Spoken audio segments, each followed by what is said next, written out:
Tengo la fortuna de tener hoy en la Gaceta de la Iberosfera, en la Fundación Disenso, al portavoz del movimiento Suma, Andrés Santos Espinosa, ecuatoriano, que yo creo que hemos vivido un momento tan interesante, tan atractivo y al final con una resolución sorprendente casi en Ecuador que no podemos dejar de conocer a los ecuatorianos que han estado soportando durante 14 años el socialismo. Y lo que nos interesa es saber cómo lo han soportado y cómo van a hacer para que no vuelva ese socialismo jamás a esa tierra a la que tanto queremos. Don Andrés, muy buenos días, tardes y noches desde la distancia y bienvenido a la Gaceta de la Iberosfera. ¿Cómo estás, José Antonio? Muchísimas gracias. Gracias a la Gaceta de la Iberosfera por este espacio, ¿no? Es muy importante lo que dices, sobre todo la visión que tiene este medio informativo. Es un medio que tiene una visión, precisamente como su nombre lo indica, supranacional, ¿no? Está por encima de las fronteras de los estados nacionales actuales. Tu pregunta, hay algo que las personas se olvidan mucho de Ecuador. No solo son 14 años. Aquí no tenemos un gobierno que promueva abiertamente, por decirlo así, ideas de libertades fundamentales, respeto al Estado de Derecho, el imperio de la ley, libertades esenciales del ser humano. No las tenemos hace casi 20 años, porque el gobierno anterior, al conocido como Rafael Correa, también tenía una oferta demagógica. Era el gobierno de Lucio Gutiérrez, era un gobierno que de hecho estaba proyectado para que sea otro Chávez en Ecuador, solo que él en el camino, digamos, ya tomó otro rumbo. Entonces, el país, hay personas aquí que han nacido, han crecido y hasta el día de hoy no conocen otro gobierno que no sea un gobierno de carácter demagógico. Al ecuatoriano se le hace muy difícil imaginarse un gobierno un poquito más digamos, serio, responsable en sus decisiones. Entonces, para muchos de nosotros, pese a que, digamos, no tenemos una total compatibilidad con el actual presidente electo del Ecuador, Guillermo Lasso, sin embargo, nos sentimos muy felices porque es una esperanza, porque vamos a menos a cambiar la ecuación. Sabemos que si vamos a seguir con la misma ecuación, tendremos el mismo resultado. Al menos aquí vamos a tener una diferente fórmula y esperamos con la bendición de Dios que realmente esto dé paso a que nuevas organizaciones empiecen a dar lucha y la conquista necesaria en la opinión pública ecuatoriana, porque el ecuatoriano necesita salir de esa demagogia irresponsable, de esos falsos y malos populismos, para ser exactos, ¿no? Luego hablaremos, Luego hablaremos Sí. sin duda también de alguna preocupación que tenemos nosotros con el tema con el asunto de la moderación del presidente electo Lasso. Pero permítame, lo de usted lo ha dicho perfectamente. Esto es un periódico supranacional con una misión que es la de llevar y dar a conocer movimientos, partidos, periodistas, políticos, gente influyente, interesante en toda la iberosfera.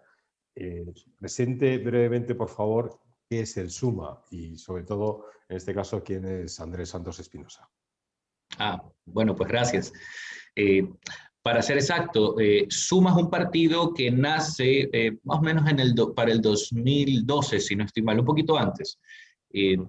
Nace como una idea de vencer al correísmo. El correísmo en esa época era casi invencible. Era algo que, Dios mío, arrasaba las elecciones. Es muy curioso. Correa, cuando recién salió al poder en el 2007, él hablaba en contra de la partidocracia, pero él reforzó la partidocracia, él cambió el sistema electoral y lo que ocurría en todas las elecciones es que él ganaba de una manera arrolladora y metía tantos asambleístas, los parlamentarios, que en realidad era casi nulo hacer la oposición. Entonces, Suma crece como una idea, tienen digamos, una ética de gobierno responsable. ¿Ya? Fue fundada por Guillermo Celi y en su época también por el señor Mauricio Rodas. ¿Y cuál fue el gran logro del partido? Que en pleno correísmo logra vencerlo en la capital. En la calidad de algo que actualmente yo sé que en España también está siendo muy disputado, es una hazaña heroica hacer eso, porque Realmente ganarle la capital al partido reinante es una señal heroica. Yo estoy muy seguro que nuestros amigos de Vox lo van a hacer, lo van a realizar. En mayo son sus elecciones, ¿no? Sí, el 4 de mayo, pero Sí, sí. es la región de Madrid. Esta vez la alcaldía se queda para dentro de 2 años, pero la región de Madrid Ya. sí. Uh-huh. Perfecto. Entonces, de la comunidad Eso es. de Madrid, ¿no?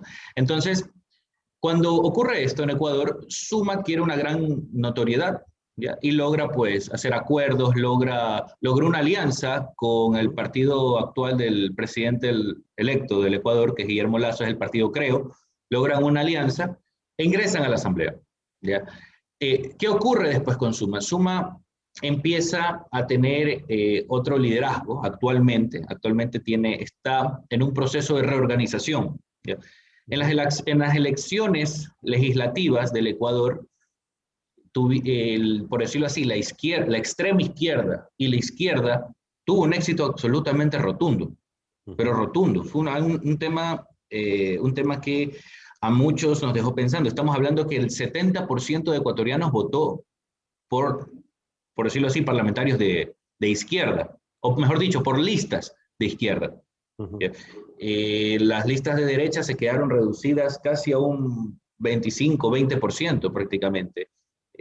Y en este momento, en vista de esa realidad, justo coincidió cuando yo me incorporé ya como candidato de este partido, y al ver toda esta situación, yo empecé a asesorar también a nuestro presidente, que es doctor Guillermo Celi, porque es preciso un tipo de reorganización, una reestructuración del partido, una nueva visión, algo que es muy necesario. En el Ecuador, lamentablemente, está muy de moda el consenso. ¿Ya? El consenso de llegar a acuerdos con la extrema izquierda.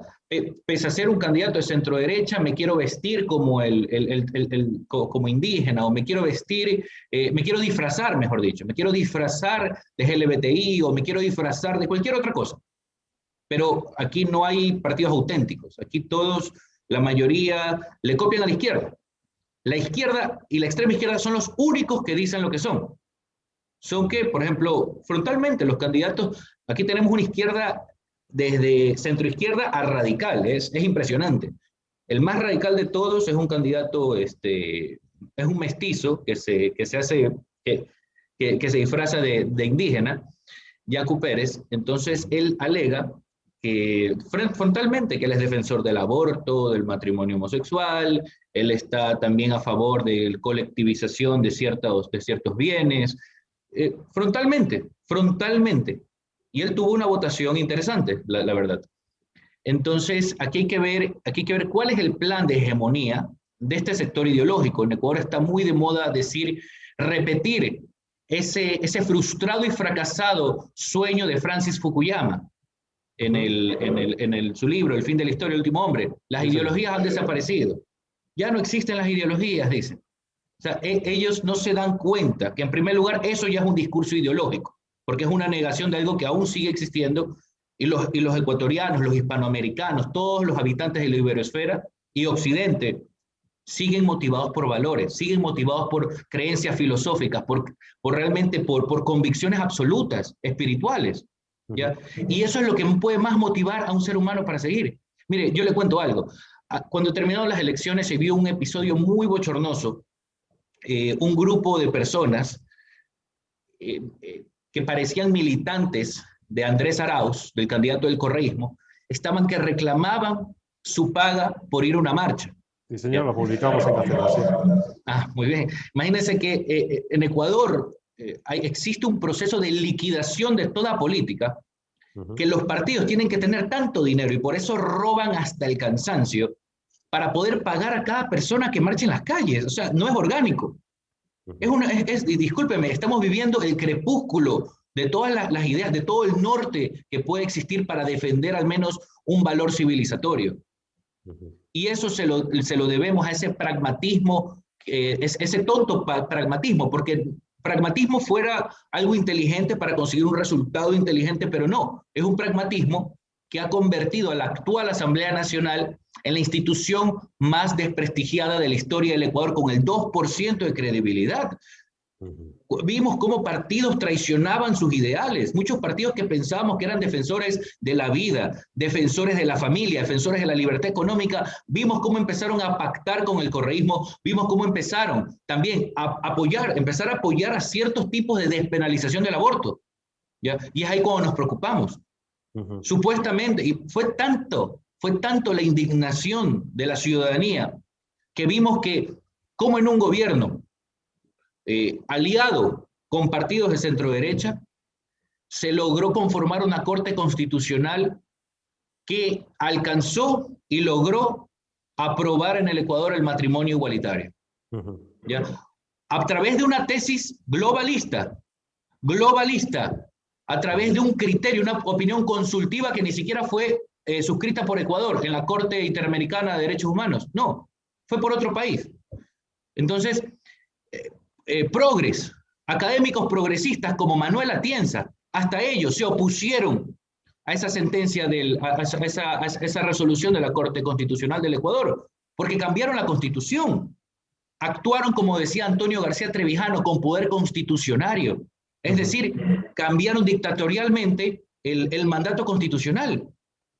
La Constitución del Ecuador era clara: matrimonios entre hombre y mujer, se acabó. No, ¿qué hicieron ellos? No puede ser entre hombre y hombre, mujer y mujer. ¿Ya? Y esto no es un tema de ir en contra de la población homosexual, de ninguna manera. Estamos hablando del imperio de la norma, el imperio del derecho. ¿Ya? Y es ahí cuando viene esa inestabilidad y esa falta de seguridad jurídica que caracteriza lamentablemente a los estados de Hispanoamérica. Sí.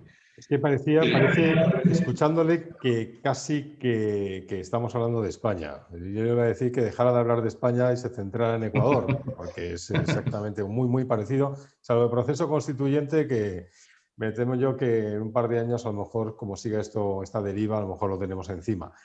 Yo no puedo evitar, cuando usted estaba hablando, un estremecimiento al recordar cómo las políticas que ha ocurrido en otros países de contemporización o de buscar el consenso con la izquierda, como ha ocurrido en Chile recientemente, pues no enfrentándose a la violencia de la izquierda, dejándoles hacer y luego pues provocando un proceso constituyente que vamos a ver hasta dónde nos llega. En Argentina ocurrió lo mismo con Mauricio Macri.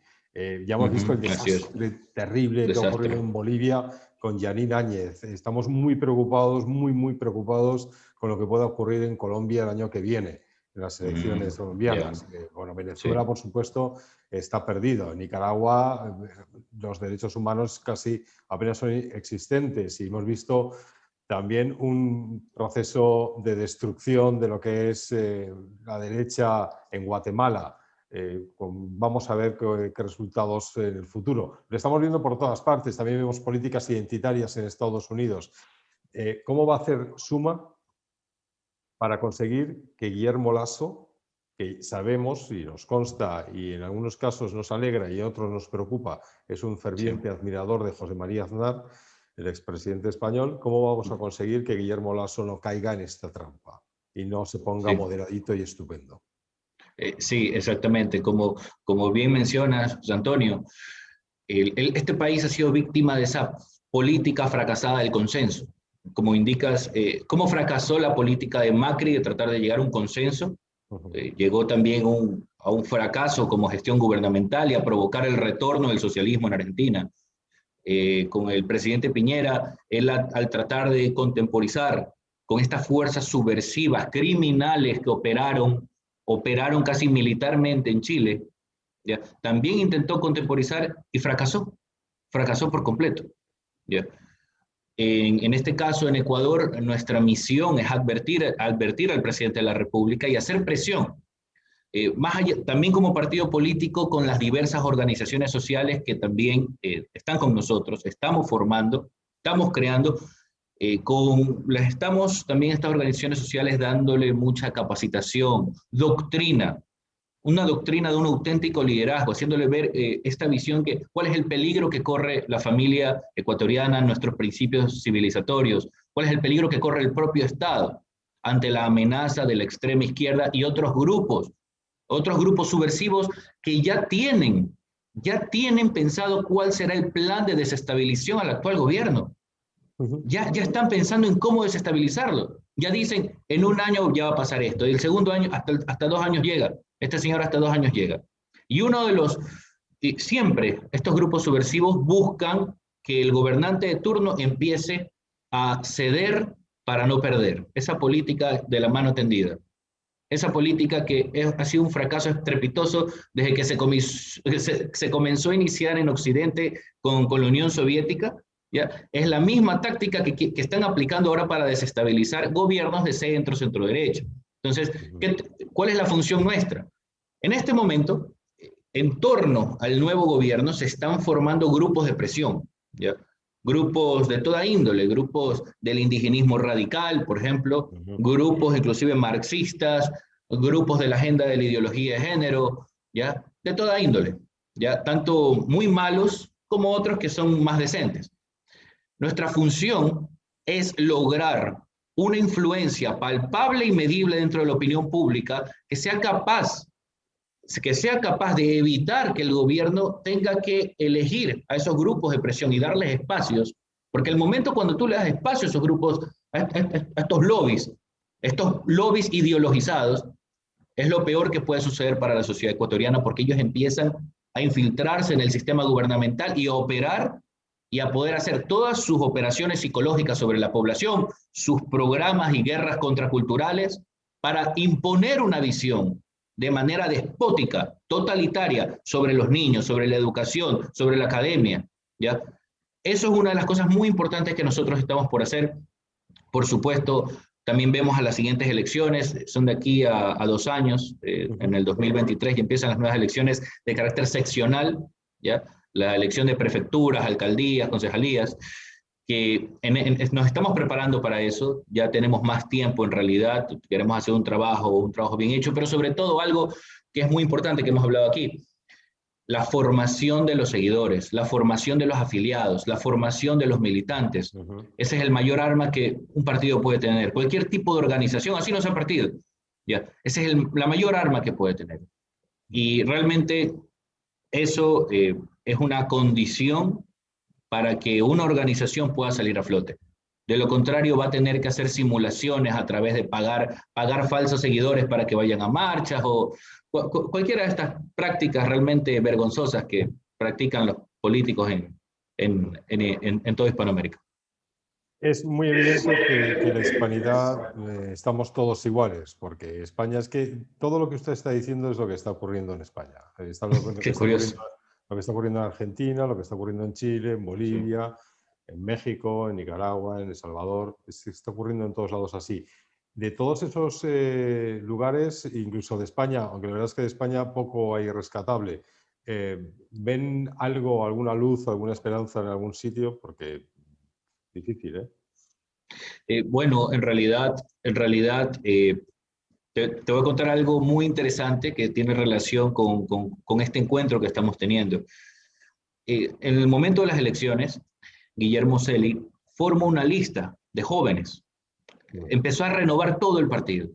Una lista de jóvenes que cada vez yo veía el perfil, por ejemplo, eran jóvenes defensores de la vida, defensores de la familia, defensores del Estado del Derecho, jóvenes pensadores, escritores, pero siempre con una misma línea.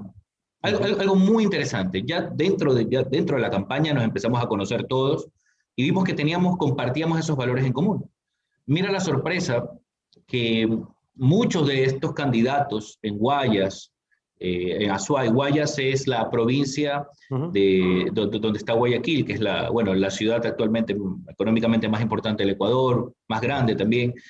En ese momento, exactamente, en ese momento, estos candidatos empiezan a firmar una carta, que es la Carta de Madrid, en defensa de las libertades, de una auténtica democracia, no esta falsa democracia demagógica que hemos estado acostumbrados, que ni siquiera es una democracia, ¿ya? Sino por una auténtica democracia a favor de las libertades, a favor de la familia y valores, de la civilización de Occidente, ¿no? Mira qué coincidencia, fue un tema muy coincidencial. Yo hasta le pregunté a Guillermo, pero tú lo tenías pensado, estás haciendo algo. Me dice, mira, yo solo busco gente que tenga principios, que luche por un ideal, por una causa. ¿Ya? Realmente eso a mí me inspiró, a un joven, yo tengo 31 años, a mí esas cosas, luchar por una causa, por un ideal más sublime, es lo que debe inspirar realmente al resto de la juventud. Y es por eso que ahora estamos dedicados a ingresar a universidades, pero sobre todo a dar esa formación, que sepan que hacer política de verdad no es pensar solo en términos electorales o en términos partidistas que han destruido nuestras naciones y nuestras sociedades y nuestros estados, ¿ya? Sino realmente que luchen por un ideal, ¿no? Yo creo que eso es algo muy bonito y ahí es cuando comenzamos a ver a un partido que es Vox, por ejemplo. Vox, usted puede ver 2014, 2015, ¿cuál fue el resultado de sus elecciones? Fueron 40.000, 50.000 votos. O sea, nada. Pero yo siempre veía a Santiago Abascal cómo luchaba y seguía con el mismo, él no cambió, él no contemporizó con la extrema izquierda, ni con los progres, ni con la progresía cultural, no, nada. Seguía con el mismo discurso. ¿Qué pasó? De un momento a otro se convierte en la primera fuerza opositora al régimen en España. ¿Ya? Más de 53 diputados, etcétera. Y bueno, todos los logros que ha conseguido. Fue un crecimiento exponencial de un momento a otro. Entonces, ¿pero por qué? Porque se mantuvo en una misma línea. ¿Ya? Y es por eso, o sea, en política yo pienso que no hay que desesperarse por obtener un puestito en el gobierno de turno. No.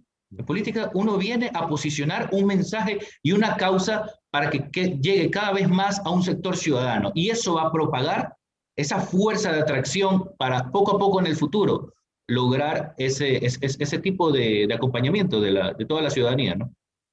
Van ustedes a tener que soportar que les llamen ultraderechistas, fascistas y todas esas lindezas que reserva No, el problema, ¿no?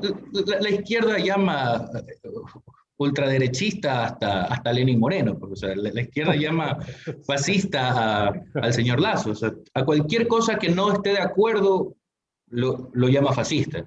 Entonces, es un epíteto que intenta ser insulto en realidad en el Ecuador, y que es lo único que nosotros queremos. Queremos el respeto a las libertades, respeto a la familia y sobre todo una reorganización del Estado ecuatoriano.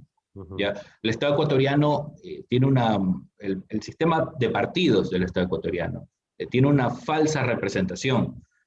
No hay una representación ni auténtica territorialmente, ¿ya? No gozamos de un sistema distrital, somos partidarios de un sistema de distritos proporcionados, es decir, cada 200.000 habitantes un distrito, para que esa comunidad, sea urbana o rural, pueda conocer realmente cuál es su legislador. Es una tesis muy impresionante para fortalecer la democracia y convertirla en una democracia republicana, orgánica, ¿ya? Y por otro lado, nos olvidamos de los cuerpos intermedios, las cámaras, los trabajadores, las asociaciones científicas.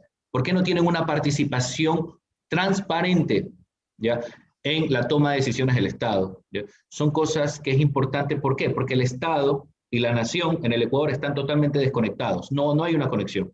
Desde el momento que ganan las elecciones, se desconectan por completo de los votantes, del elector. Y esas son una de las reformas que tenemos que cumplir. Son reformas que queremos crear también una escuela, un instituto de ideas, ¿no? Un laboratorio de ideas muy importante, que eso surja, que de ahí pueda surgir todas esas propuestas de gobierno, todo ese discurso que necesita este país para realmente tener una reorganización del Estado y que logre esa restauración nacional que anhelamos tanto, ¿no? Bueno, nosotros, yo trabajo muy cerca de un máster en liderazgo político del ISEP, que es un máster fabuloso, o sea que a lo mejor deberían ponerse en contacto con ellos. Vamos a hacer una cosa, don André, vamos a darle 100 días al gobierno del presidente Lasso.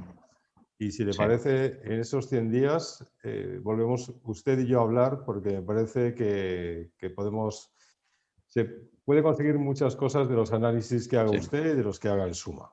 ¿Le parece?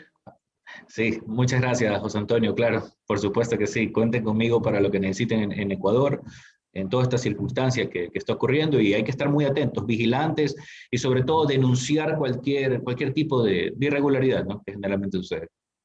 Fenomenal. Pues muchísimas gracias por atender la llamada de la Gaceta de Liberosfera. Mucha suerte para el futuro, mucha fuerza, mucha vigilancia y lo dicho, nosotros estaremos siempre con los ecuatorianos que apuesten por la libertad y, si es posible, a través de la Carta de Madrid de la Fundación Disenso, como ha hecho ya perfectamente el SUMA. Muchas gracias, Andrés.